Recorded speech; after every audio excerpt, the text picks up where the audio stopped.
All right. I think we have quorum. Once again, good afternoon, dear colleagues. I hope you're doing well from wherever you are, and thank you very much once again for joining us. So, quickly, I'll try and share the program for today so that we can see the order of events. We intend this to be a bit short so that people can, start the weekend. Yes. So this is the agenda for today's meeting, the login and welcome. That's what we just heard. Very shortly, if Professor Atea is there, he will give us his introductory remarks and officially kick off the town hall. And then we will next have updates from the Academic and Student Affairs Department by the University Registrar, Mr. Stephen Nganga. Later on, he will invite Mr. Ian Werua, who's the Associate Director, CTE, to give us a bit of a brief about the culture of the university. Later on, we'll have reactions and feedback so that any questions that you may want to table to the university management of whatever nature, we'll take those questions and then we will find a way to relay them to management and send back a comprehensive response. So without further ado, I'd like to invite Professor Atea to give his remarks. So, colleagues, welcome to this first town hall of 2026. It's always a pleasure and also an opportunity for us to exchange ideas. First, very important, maybe to start off, if you have read recently in the newspapers, there are two things that as a faculty you might have seen. One is related to the people or the age group, the Gen Z, who might be in your classes. And then the other one is related to issues related to CBE. You might be wondering why I want to talk about CBE, because they are also closely related, impacting on how we teach. So if you look at those students, if you have met the first one about them, they want the results, but they don't want to put in effort. So as a facilitator, you in class, you might find that very difficult. And if you're not careful, you might end up just trying to move the classes without helping them gain the skills or supporting them to gain skills. So it's important for us to consider that as facilitators. Our aim is to make sure they have the skills for which they have joined the program. So what does that mean for faculty? It means that we have to retrain ourselves, to reorient ourselves in that direction. So our Center for Teaching Excellence is always trying to have programs to support different people, different faculty members, whether it's full-time, part-time. From the student side, we are all the same. So that is something that we have to think about. So if maybe you might be interested, or you might see a link, see how we can help you. David here has done a superb job trying to help us on different skills, some of the tools we use in class. So that is one part. The second part is also how our semesters run. So we are already into the new semester. Maybe you have a class, or maybe a class is coming up, or a class is just ending. You are marking exams, you are preparing for exams, and so forth. So again, as faculty, it's important for us to ensure that in case you have any coursework remaining or something like that, because at this time there's a lot of stress, and also given that graduation will be coming up maybe somewhere very soon, maybe in August. So students have complained sometimes for late submission of maybe coursework, late submission, or not trying to solve some of their problems, attendance issues. So as faculty, we would like that to be something that it should not happen in Strathmore. So we want, maybe for example, if you can ask for support wherever you can, we help you and be in a position where these things are not issues at all. So the Office of Faculty Affairs and especially Center of Teaching Excellence is there to help in all this regard. The way you deliver in class, the way you handle the related aspects, and the way you can be able to, that is part of administration as a lecturer or as a facilitator, and also how you can be able to handle responses. So we have, part of it is handled under induction. I'm hoping that you have attended some of those, but you can always ask for extra things. So today, what we want as part of what will be discussed, one of the emerging things is around culture. And culture is what shapes the kind of graduates we have. And you and me are custodians. So if you are not clear about the culture, yeah, then it becomes very difficult for you to be able to pass it on. And culture, very simply from our values, if you're talking about punctuality, okay? If you're talking about integrity, students are watching. They see more of what we do than what we say. If you think about maybe ethics, for example, okay? So if you think about lifelong learning, they go to class and then they know now that with AI, maybe there are certain things they even know, and you can't even you have not even found out such a things exist. So it's very important for us as faculty to try and be able to, from where we sit, we can help you, but also you must be innovative enough, you must be proactive enough so that we can be able to grow together to support this group. It's a very interesting group in terms of several things. So we have to up our game as faculty. So that's what I have today, and I'm sure as part of the discussion, we can pick up questions later on. But thank you very much, David, for that, and back to you. Thank you very much, Prof, for that, those remarks. Yes, at CTE, we are willing and able to assist you in capacitating you to teach a little bit better. So thank you very much, Prof. Next, I want to very kindly invite the University Registrar to give us some updates from the academic division. And as he turns on his video, I'd like to remind you that the Q&A is open.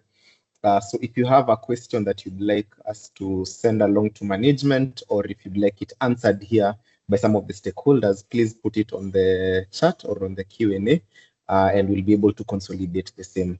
Karibu sana, Mr. Stephen Ng'ang'a. Thank you, David. And thanks to all who have joined on this call. It's always a pleasure to engage. I've been following one of the pages I follow on my social media that I use. It's called Facebook. There is a gentleman there who writes on what we call higher education news, and he's been tracking universities. This week he has been tracking universities and whether they pay their part-timers on time and stuff like that. They haven't reached on Strathmore, so I'm waiting to see what he will say about Strathmore. But I've been seeing quite a number of conversations on that, basically to show you that I'm bringing that to indicate to you that we are in an ecosystem, and because we are all in the same ecosystem, people check on what we do, people check on each other, I've seen a number of universities being praised that they do their things on time. And then I've seen other institutions, sadly, they're not doing their things on time. But I think my point there is that you are not here because of an accident. You're here because as an institution, we recognize your contribution to the overall objectives of the university. Certainly, you might say, but I am a part-time faculty. I just come in and teach and go.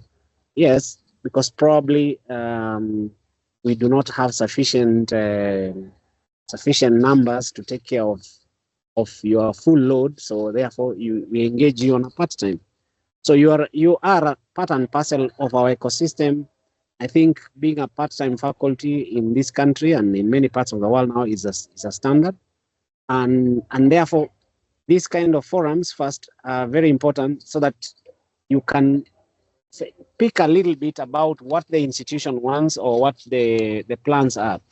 I am out for lunch because last month we had an institutional audit and the CUE audit.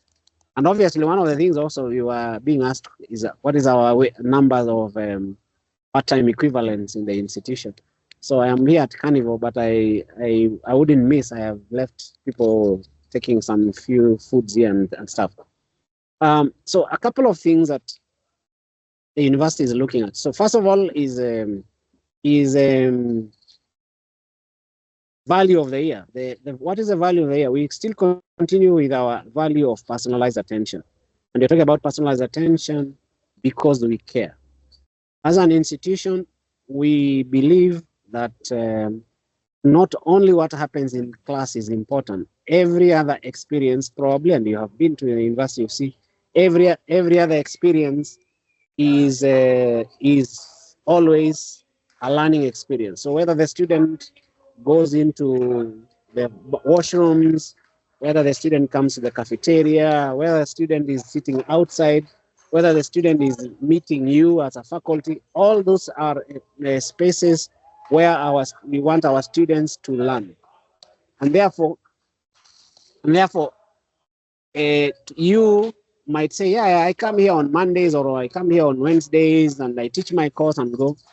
But it is good to always have that in mind, that everything you do in that institution, personalized attention is important. We don't address students purely as groups of people. We address each individual. We try and pay attention to each individual. Of course, you might not do that to everyone, but those who reach out to you, the students want to see that. The students don't want to see a distinction and say, well, how come this faculty doesn't have time for students, but this other faculty has? Because for the students, they don't know whether you're a part-time or you're a full-timers. They all know this is Strathmore faculty. So you are part and parcel of the DNA of Strathmore, which is to facilitate the transformation that the university has set out in contributing to the society's goal of bringing up or helping shape up decent people who can shape the organizations and change whatever it is. So I think that's the first thing. Personalized attention and creating time to listen to the students, to engage with the students, and to be with the students. The other thing, of course, somebody might say, yeah, but you only pay me for the hours I teach. Yeah, well, I must say that, yes, it's true. It might not be possible to quantify every activity that you get involved in. And that's why, for example, the university tries to make sure that our part-time rates are a little competitive to make sure that to some degree compensates. Might not be directly, but to some degree compensates for those extra efforts that we want you to participate in. The second thing is that, yeah, the academic year has begun, and obviously, you know very well our expectations. Classes began on Tuesday, and they run until July. We have a 2-week break, and then another run until 15th of December. And of course, there are a couple of things that are very fundamental for faculty to observe. So one is punctuality and attendance. These are things that are critical. It's part of our brand promise. So to start classes on time, to finish on time. Yesterday, I was having a discussion with the school managers, and I said a 2-hour lesson, a 2-hour class is actually not 2 hours. In proper universities, a 2-hour lesson is 1 hour 50 minutes. Because imagine if a student was in MSB 14, and then the next class is in lecture theater 1. That student needs 10 minutes or between 7 and 10 minutes to walk from MSB 14, come, get checked, security check, of course, there as they coming into central building, then walk to central building. So we need to treat each other, especially to treat each other, to treat each other of the faculties, to treat each other with some measure of respect so that we don't extend classes beyond the time. And then we end up making life for students difficult. If it's a 1-hour class, then that basically tells you it's a 50-minute class. Yeah. So you in your class planning, you have to have that in mind. That personalized attention, we care. I care for my colleague who is coming to this class, or I care for these students so that they can walk to the next class without a lot of trouble. So punctuality and attendance. We've been trying. We are working on automation of attendance. I would like to highlight here that these troubles in the Middle East have delayed some of the gadgets that we were expecting to have them at the beginning of the semester. But we will, once the infrastructure is laid out, we will roll out the biometric attendance capture. And of course, if we pick on your class and all that, then we will try and take you through and see how it works, so that we can automate that process and remove it from your end as a faculty. But once you set up the class, the gadget will capture the attendance of the students, and it updates on AMS without you having to log in, and that will solve quite a number of things. In the meantime, we still operate with the current system of student signing, and then you update the AMS, and once. So we hope these gadgets and everything will be will be here in the next few weeks, now that there is a bit of a lull in this war, and see what we can do. So that is on punctuality and attendance. Of course, Professor Atea has spoken in detail about the nature of the student. And I think it is important that all of us, as academicians, not to blame them. Every generation has its own style.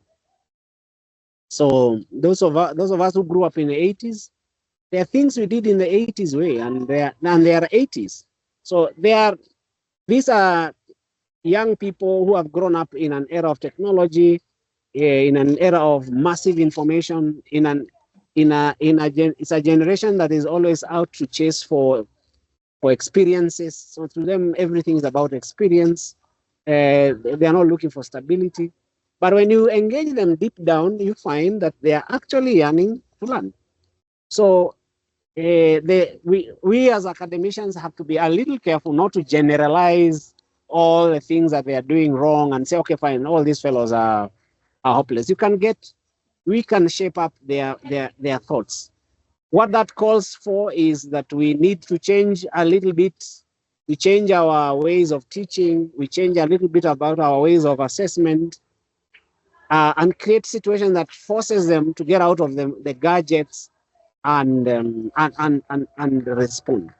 So it's not just a question of coming, getting into class, put on your slides, because they will take the same slides. As you're putting the slides, they take the same slides and put them on ChatGPT, and they can tell whether you use ChatGPT and stuff like that.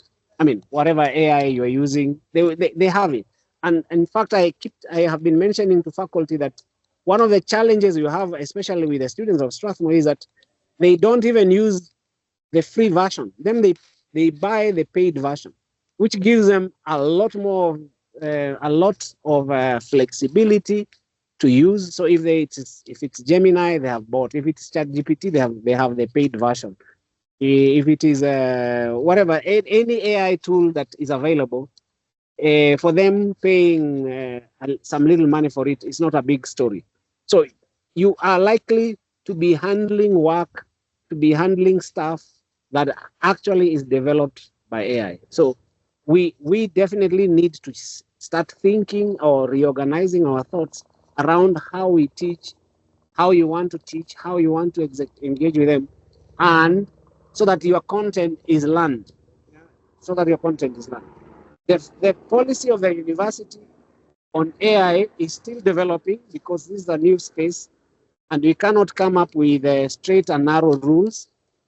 What we are encouraging is ethical use of AI. So students, and I think Ian Wairua has spoken to this a lot, students are encouraged to use AI. You can encourage students to use AI, but they have to acknowledge that they use AI, where they use AI, what prompts they used. And you as a faculty, you can determine what level of AI you want to allow in your space. Because the truth of the matter is they are having those tools, and in fact, many of them, when you engage them, they are having the paid up tools. Then, of course, this raises a question on assessment. And that's why, for example, we've been putting up our examination center so that there is a supervised formative assessment. It cannot be that you give them projects and all that, because you will be marking AI. In fact, you tell them, I want this work by tomorrow midnight, you will get it tonight midnight, because somebody will just go to AI, put it there, and produce. So we encourage you in your class designs to ensure that at least one formative assessment, and that carries a little weight than all the other assessments, is a supervised one.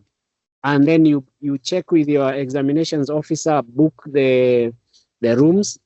At the moment, the rooms are still under construction. Hopefully by 15th of May, they will be finished, and the place will be reserved strictly for examinations, not for any other thing, so that the students can do the assessments. Then the other thing which we are discussing with as an institution is that we are going to investigate, and I guess some of you are in this space, that some of the work we will try and see whether we can deploy tools in the near future, where we can, if you give an assessment, we can check whether the student used AI vis-a-vis what the fellow is writing in class. So what we call checking the language dynamics. So if I have written an essay in a cut, and then we compare with the assignment you gave, which the person passed very highly, and therefore you can tell, so that we can start shaping the conversation. Basically, what I'm saying is that AI is here. AI is disrupting the way we are teaching. So you have to be better prepared. AI is disrupting our assessments, and the university is not saying we are shutting down technology. Technology is here, and we have to be ready to deal with it. Sorry, somebody's calling here. Sorry.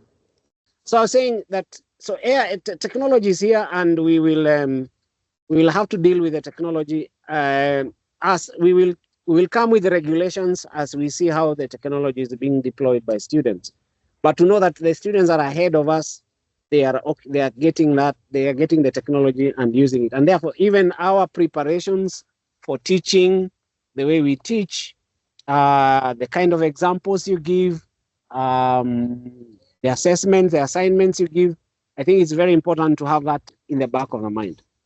The third thing, which is very important, is, and of course, Professor Tea spoke to it, is our own rate of preparedness. And I think he has mentioned it, so I don't need to buttress the point. But the idea that the city, of course, I'm talking to people who are here. Of course, you're already here because you want to get more, to know more. So the university is really particular about the way we are prepared, learning, and that's why the Center for Teaching Excellence is here, so that we can improve our teaching, we can improve the way we approach things. And if you are not certain about something, then David Irungo, who is a MC here, If you write to him, he will coordinate and get you any sort of help you might want in addressing a particular challenge that relates to teaching. So let us not don't you feel incapacitated, yet there is a ways of helping. So we in the university, we are very particular regarding continuous improvement. And this continuous improvement is not just continuous improvement of physical facilities, it's also continuous improvement of us as professionals, as faculty, as mentors, as administrators, as teachers, and everything.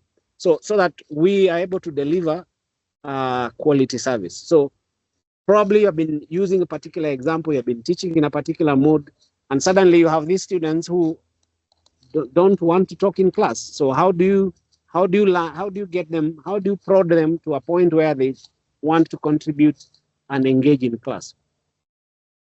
And still on the classroom experiences is to know that increasingly our student numbers from the region is growing. So we have you will find considerable number of students from Uganda, you find students from Ethiopia in class, you find students from Congo. So our regional footprint is growing. So we are insisting this a lot and a lot more.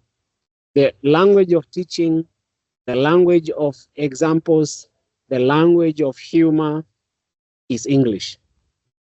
I know it's very easy. As Kenyans, we tend to have a Kenyanese language, and occasionally we give a Kenyan joke which only Kenyans understand and the others don't understand. So even when you're trying to bring humor to classroom, please put into your mind that there are other persons from other regions who do not know Swahili, for example, who don't speak Swahili. And therefore, if you give a joke in Swahili, then you will have to interpret it for the others so that they are part of the class. Students also mention the question of examples. So yes, it's true. You can give, probably, let's assume I'm teaching business. I can be talking about Safaricom, I'm talking about Kengen, I'm talking about East African breweries. Those are Kenyan companies. It will be good for you to find out in my class how many Congolese do I have, so that you can bring in a Congolese company or a Tanzanian company or Ethiopian company, because all this, you don't want particular students to keep asking, so what is Safaricom? So what is Kengen? Because that is the only example that you are using. So to try and internationalize. So we want, but part of internationalization is the way we internationalize our teaching. So the examples, the jokes or humor you use, the way you assess, it's very important to find out that. And therefore, when you get a list, you get your class register, my personal advice has always been, find out from those names you are seeing there, how many students are from Kenya, and even Kenyan students, by the way. A Kenyan student from Mombasa who has grown and studied in Mombasa is not the same, doesn't have 100% similarity with one who has grown up here in Nairobi and went to Alliance, and one who grew up in Kitale and went to St. Anthony. There are some subtle differences, and therefore we want to unify, because we are talking about we are one.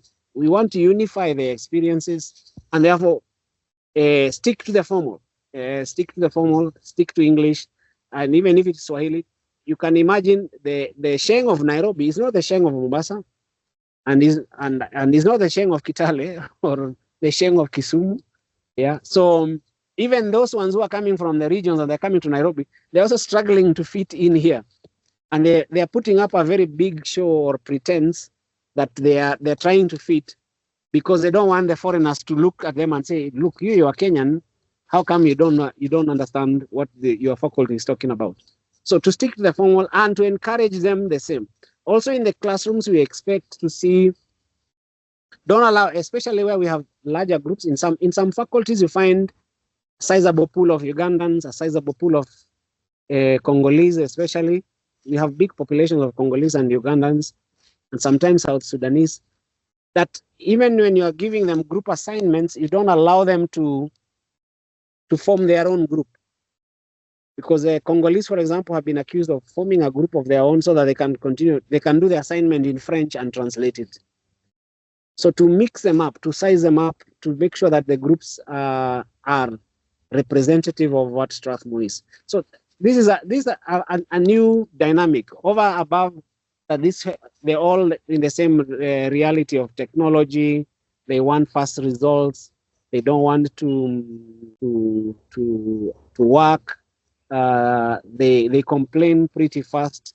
And then if you don't do things, by the way, if you concede, when things go wrong, again, they will come back and say, by the way, this faculty was not even teaching. We missed 15 classes because then you find out, actually, they're the ones who had asked for that dispensation. So those dynamics are there, and I think it is important as faculty for us to keep in mind. And then, obviously, when you're a faculty, one of the biggest advantages you have is that you are the king or the queen of your class.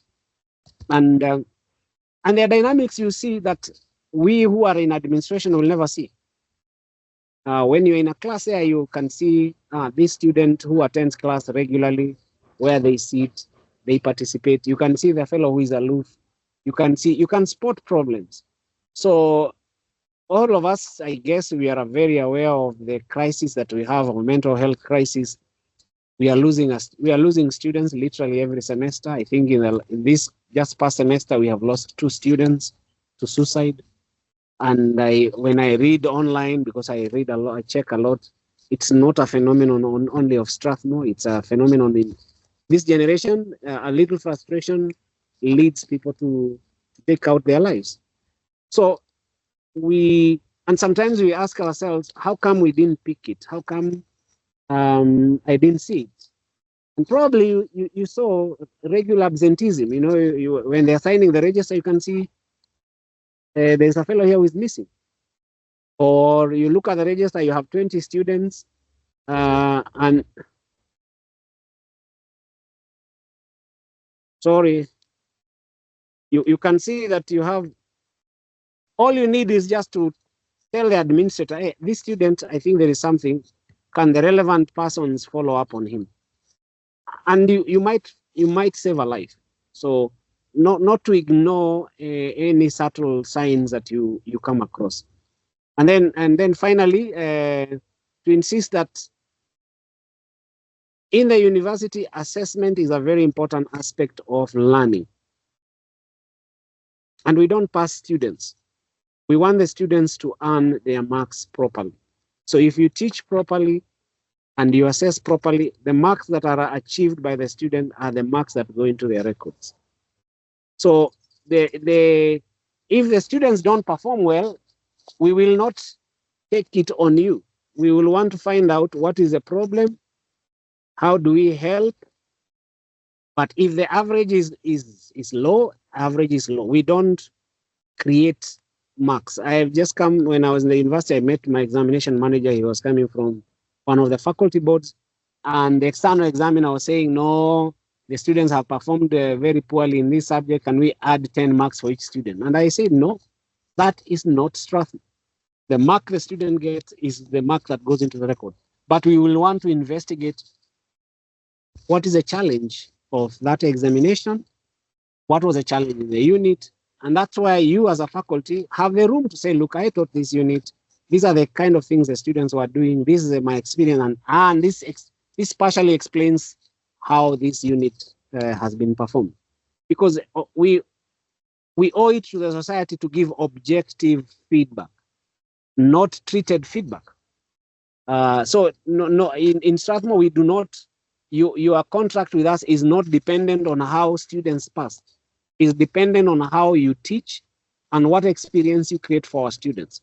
Obviously, if all the students fail, there will be a discussion, even in academic council, those discussions come, but we don't look at it purely from one point of view. We want to find out details of everything. And therefore, that's why feedback is an important aspect. Feedback is an important aspect so that we are able to respond to those queries. And finally, to insist or to welcome you again, if this is your first time you are joining Strathmore, welcome to Strathmore. please spend a bit of time, if you can, when you come to Strathmore. Even if your class maybe it's at 3 p.m., you can come at 12 or come at 1, have lunch, engage with people so that you also get known. Because at the end of the day, as I said, you as a faculty, for the students, they don't know whether you're part. We don't go and tell people these are part-time faculty and this is a full-time faculty. All faculty are faculty. You're faculty of Strathmore. David, I would like to take any questions here now, because then Yes. after this I'll drop out because I have to join the team that is doing some stuff here. All right. Thank you very much. Yes. Yeah, maybe before you go, there's a question here that I think you might be able to answer. This one is from someone called Katindi Sivi. She's asking, will there be a session for us on the new strategic plan? It's important for us to align accordingly.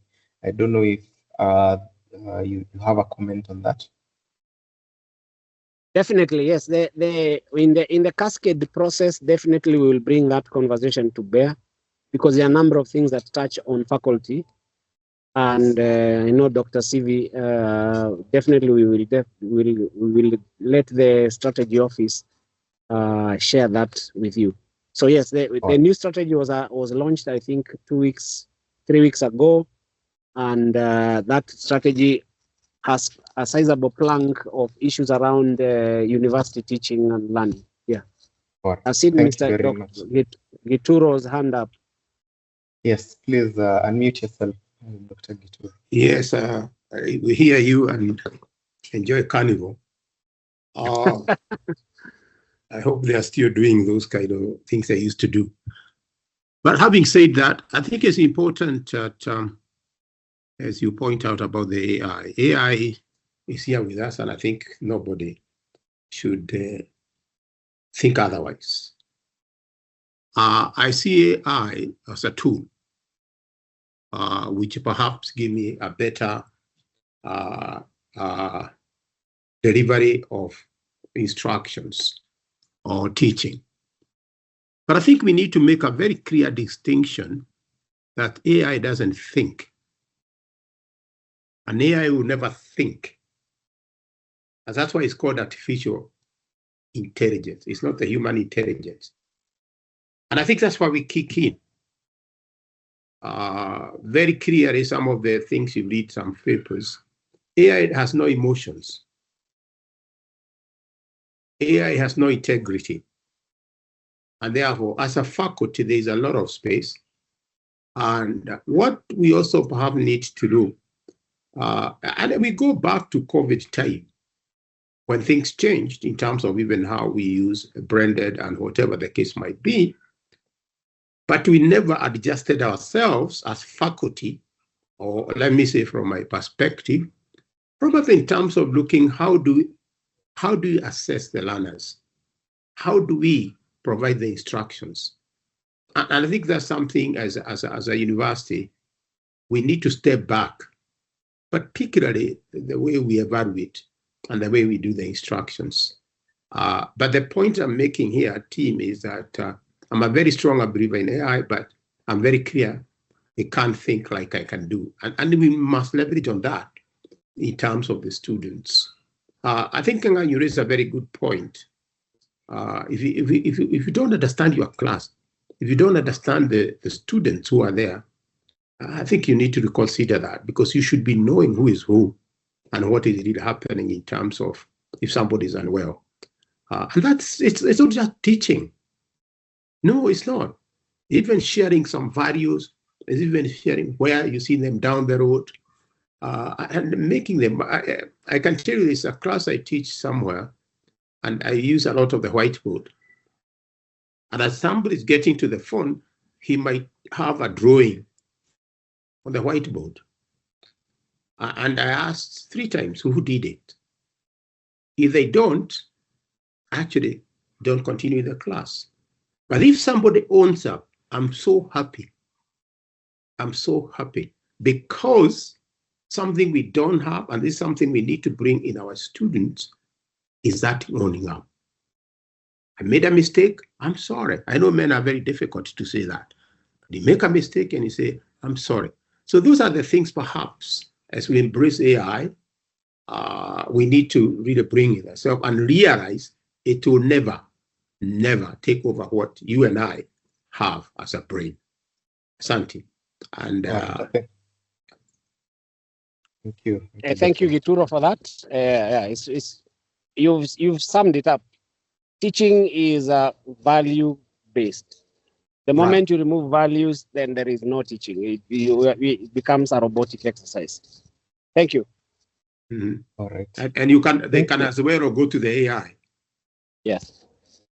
All right. Thank you very much, University Registrar, for that session. We appreciate you taking your time, and we hope you enjoy your time at Carnival. Asante sana. Thank you. Yeah, so I have a question here which I think will be directed to Professor Atea. This is from Dr. Nzomo Mwita. I think Dr. Nzomo is asking, do part-time and adjunct faculty have the opportunity for career progression? For example, from lecturer to senior lecturer to associate professor. I don't know if Professor Atea, you'd like to take that. Well, that's a very interesting question. And maybe I'll try to rephrase it. Some time back, we had a similar question where someone was asking, is it possible for me to be as I start from an adjunct lecturer to a senior adjunct lecturer? Yeah. So it is actually something that relates to what structures exist. For now, we just have that term, adjunct lecturer, but we have no way of simply saying there is a senior. So maybe the only time that, and I have had some schools consider that, the only time is that you have more leeway in certain aspects because you have been working with them for long. But there's no formal position for that. Because if it was a structure like the ones for those who are in a normal track, like, so you have a lecturer, senior lecturer, and whatever. So for now, that is something that is not there. But we are always open to discussions. If there's something exists in another university and we know the criteria or what they use, then we would be interested for that to be shared with us so that we can work. So the last time I heard about it, it was that point. I have worked for long. Is it possible for me to be called a senior adjunct lecturer? And I said I didn't have. So now since this is coming up again, maybe if you have possibilities or where it exists, share with us so that we can see, we can consider to be able to know how we can help you. We are a university that is listening in terms of some of those, and we can always incorporate. That's one point. And also, we have actually been collecting, and we are working on that, collecting even for all faculty. What are some of the things that since the higher education domain is changing a lot, what are some of the things that can be maybe incorporated in terms of professional development, in terms of recognition, so please feel free to share with us links, areas, universities where that is done, and we can see how we can pick it up. Thank you very much. All right, thank you. Before Prof, you go, there's one more question which I think can be directed to you, and I think this one is pretty quick. Dr. Katindi Sivi was asking, as part-time faculty, where do I direct welfare-related issues? Okay, Dr. Katindi, it's good to have you on board. Yeah, now, so I think this is a question I can talk to the team in PNC. So David, capture that, and then I can see if I can direct that question. But first of all, the PNC teams of all schools, they have business partners. So we can see how that, and we pick up specific issues, and then we direct them. Thank you very much for that question. David, capture that and see how we can relate to this.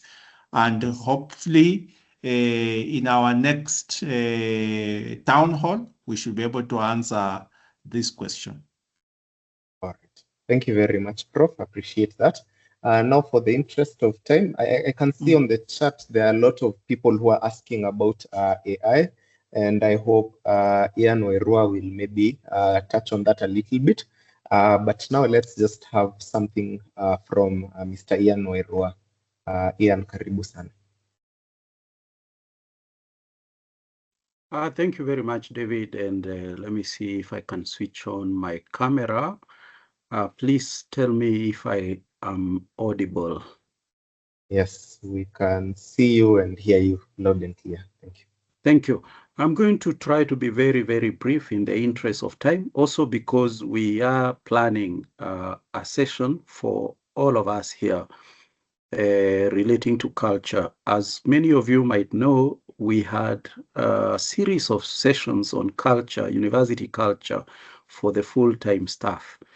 And it is only fair that you also get all the core ideas that were passed on to those who are in the full-time.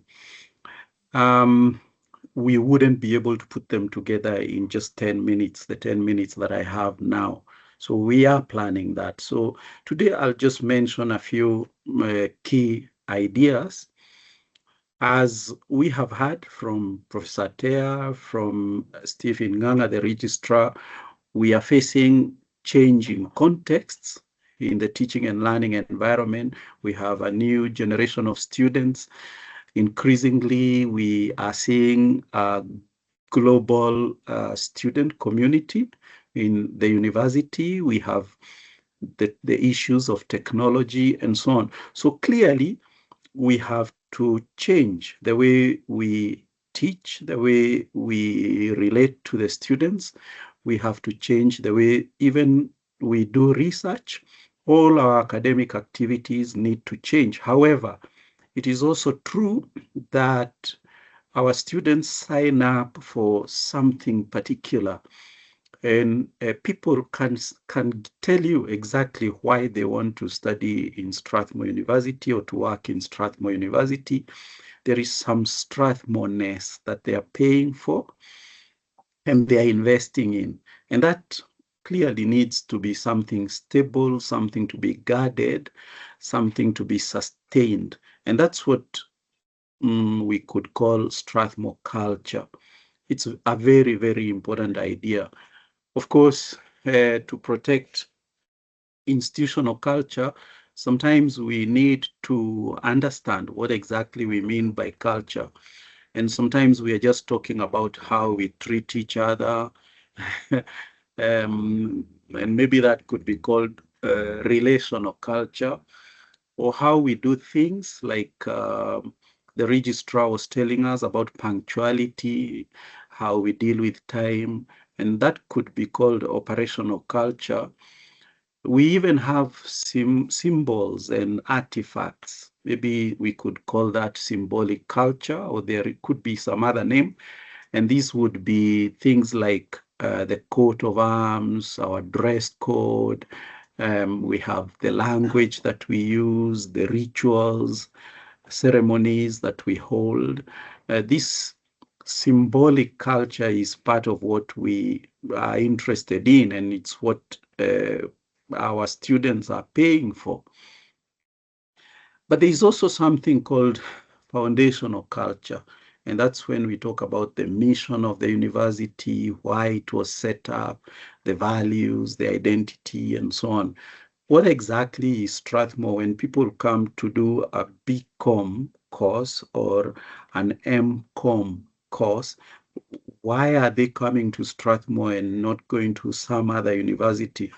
Well, it could be many personal reasons of convenience, for instance, but it could also be that they are asking for something Strathmore. The Strathmore-ness has to be somehow injected, embedded in what I do in class with my students.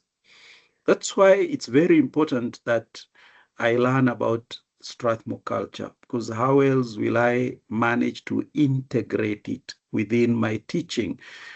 So they are not just paying for a course called Bachelor of Commerce. They are actually paying for a Strathmore BCom. I therefore have a serious duty as a professional in class to ensure that that comes out in the way I teach, in the materials I bring, in the conversations and activities that come out in the learning that the students will experience.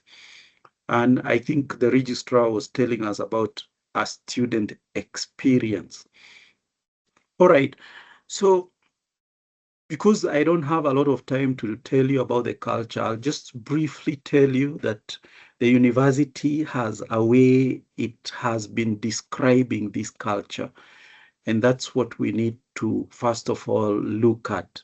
What does the university say is Strathmore culture? Well, there are many ways of explaining this, but part of it is the identity. So Strathmore talks about the Strathmore identity. So there's something called the Strathmore University Identity Statement. I wonder if you've come across it. It's very important. It's available there on the intranet, Sagana. If you go to sagana.strathmore.edu, you have to be logged into the intranet. You'll find it. And it's a very interesting statement. It actually splits the whole conversation into three parts. And the first part is the nature and purpose of the university. And then after that, it goes into the philosophy and values of Strathmore University. And I think number 3 is the most important for a faculty member, because that chapter talks about the implications of Strathmore's identity. So what? So how does that affect the way I relate with students and my fellow peers in the university? How do I deal with issues in a Strathmore way? And why are we even doing this? Okay, so the implications of Strathmore's identity is a whole chapter there. And then there is a very interesting part at the bottom, which is the personal commitment. In fact, if it is open, I'm going to attempt to just put it on the screen here. So you see that number 4. So yes, luckily I had it open. So if you go right to the bottom of the Strathmore identity statement, there's that last statement there, number 4. It's just one line, but it's formatted as like a whole chapter. It says personal commitment and Christian identity of Strathmore University. Now, the important thing here is the personal commitment. Upon admission to Strathmore University, all staff and students shall be deemed to have freely committed to upholding and safeguarding Strathmore's institutional identity. So there is apparently a serious commitment that we have already undertaken, you and I. But I can't uphold or safeguard something that I don't know. So it's important for us, for you and I, to read this Strathmore identity statement so that you know what you're upholding. And the idea is to, as I said, if you want, you can start with chapter 3, because chapter 3 tells you what this is about. Maybe the first 2 chapters you've already heard about. Maybe you've already gone through induction, and so they were covered. But what does it mean for you? How does that now get integrated into what you do in class? And so that's why I'm scrolling to look for chapter 3, sorry. And here it is. Starts where is it? I think mine has some issues here. Chapter 3 is implications of Strathmore identity. And these implications of Strathmore identity, they are listed there, about the things we have to do as members of Strathmore faculty. There is a slightly different way of looking at this document, which is chapter 1, which is the nature of and purpose, just answers the question, what? What is Strathmore University? And right there, it has 3 parts. And what it does is it says that we can define the identity of Strathmore University into its history, its Christian identity / Catholic orientation, and the secular nature. So some people might wonder, why would you put history there as part of identity? But the answer is simple. Even in the case of individuals, whenever if you look at my national identity card, you're likely to see there my date of birth, where I was born, where. So history is typically part of identity. Yeah? So I don't think it's very, very strange that historical background forms identity and even determines culture towards the proper culture. Well, let's call it the foundational spirit part of culture. And then it talks about the Christian identity and splits that into 2. I don't know why I'm not getting 1.2. Maybe it could be the way I have formatted this. Let me try to make it smaller first. Oops. Pan, yeah. So, yes, now it's easier. I think it was blocking out because I was making it too large. So Christian identity and Catholic orientation is part of understanding the culture of Strathmore University. It's interesting that immediately after that, there is a section that says secular nature of the university. So there are usually questions you may recall during your induction of how an institution can be both Christian and secular.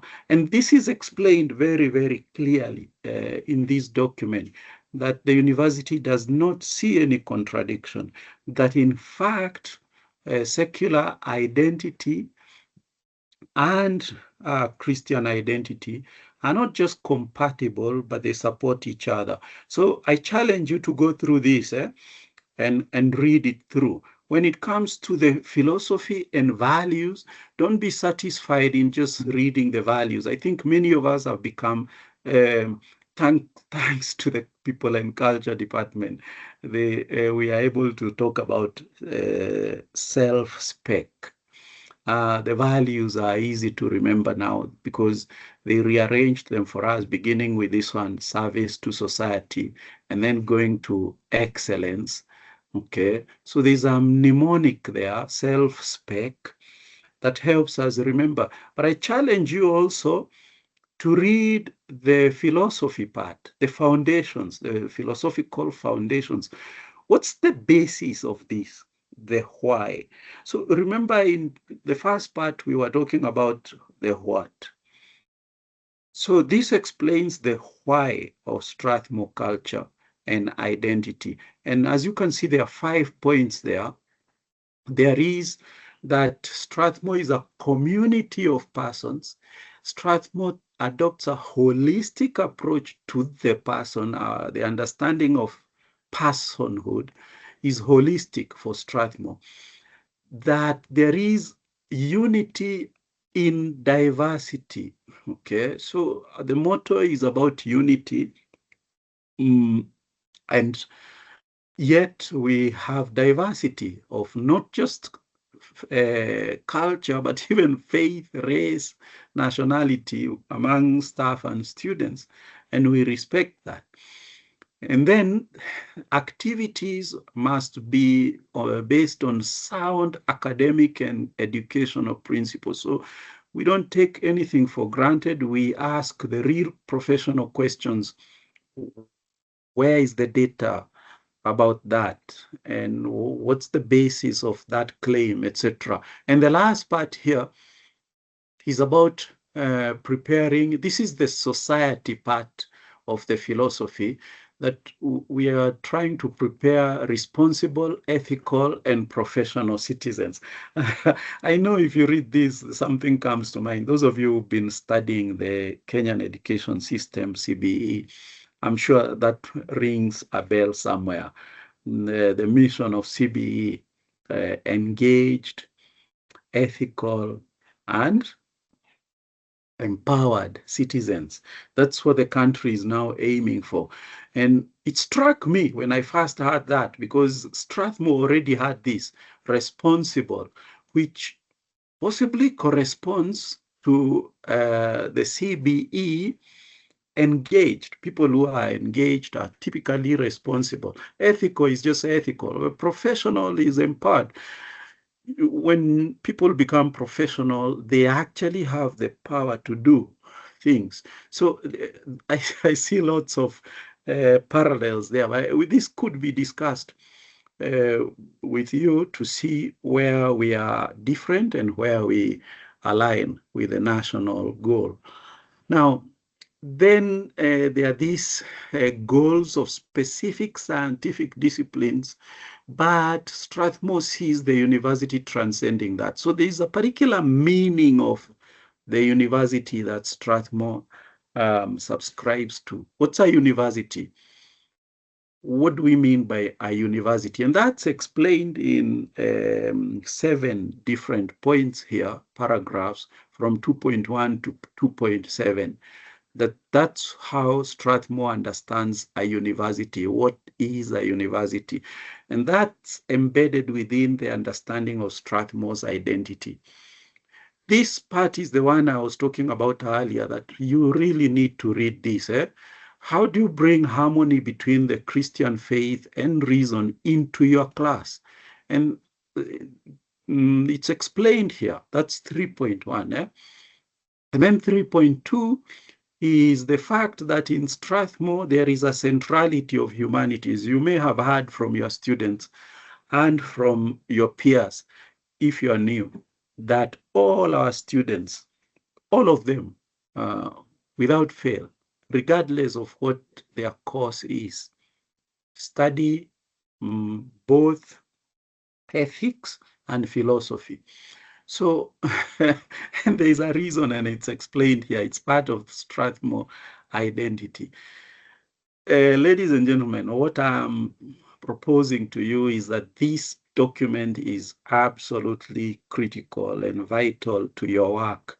Please read it. It's 20 pages, but if you remove the cover page and all the decorative pages for our values, the values are already written there in chapter 2. You get about 16 pages, and it's possible, therefore, to read this in a short while. Since you are talking about AI, I also wanted to inform all of you that in the same way that we had an AI session for the full-timers in March as part of the academic staff workshop, we are planning one for you too, okay? And I'm looking forward, because it's clear to me we shall also learn a lot from you. As the registrar said, AI guidelines, policy, approaches, the Strathmore AI approach is developing. It's work in progress, and therefore your contribution will be vital. We will share with you what we have learned so far, ideas such as what the registrar was saying, how we are trying to shift from product to process, assessing process rather than product, so that we reduce some of the issues that are coming up now when it comes to assessment. Without throwing away AI, it's necessary, so we can use AI to improve the learning process, to be more efficient. And even beyond using it as a tool, we can use it to expand, create new possibilities. So it opens out new possibilities. And so there is a sense in which we are saying that AI is more than a tool. It is an environment. It's a learning opportunity. It opens out new areas of innovation and growth. And we will talk about that in the AI workshop. I'll stop there. Thank you very much, David. Back to you. All right. Wow. Thank you, Ian. That was very insightful. I feel like we've learned quite something. Asante sana for that. I think because we have really exceeded our time, I propose that some of the questions that are pending, we'll compile them into one document and send to all of you individually in an email. Although I think there's one that was asked that I thought was pretty interesting by, this is Dr. Olga, and I think maybe Professor Atea can take this as it is a short one.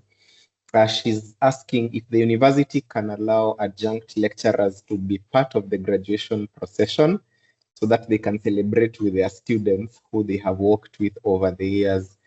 I think this is a very interesting question. I don't know if, Prof, you have a comment on the same. Steve Nganga will have answered that question well, because he actually prepares that. But it is, like we said, that's something we can pick and we can share with them. Yeah. So that since it's in that organizing team, they can see how that can be done. Yeah. So I think we will pick that one. And the one for adjunct, I saw the one for adjunct very quickly. That's a question even I have discussed with different schools. There seems to be no universal definition at that. So I think it can also be a priority for us to think and put up a very formal definition in terms of what we want, what we refer to as adjunct and part-time. But generally, adjunct are those that are longer term, but not part-time. But adjunct have specific times when they are around, and they maybe a semester, maybe even a week or whatever. But usually part-time can be, they replace a whole semester. So I might want also to trace to have the formal definition incorporated in some of our documentation. So thank you very much. We'll work on that too. Thank you, Prof, for that. And again, thank you all very much for making time. A Friday evening, that's quite a sacrifice. We really appreciate you taking your time. We hope this has been useful to you.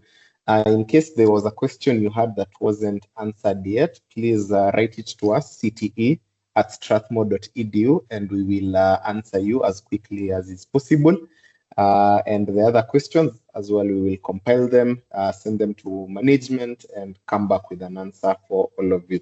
So thank you all very much, and we hope that you have a good weekend ahead. Thank you. Bye-bye, everyone. Thank you very much, and see you. Great weekend, everyone. Bye. Bye.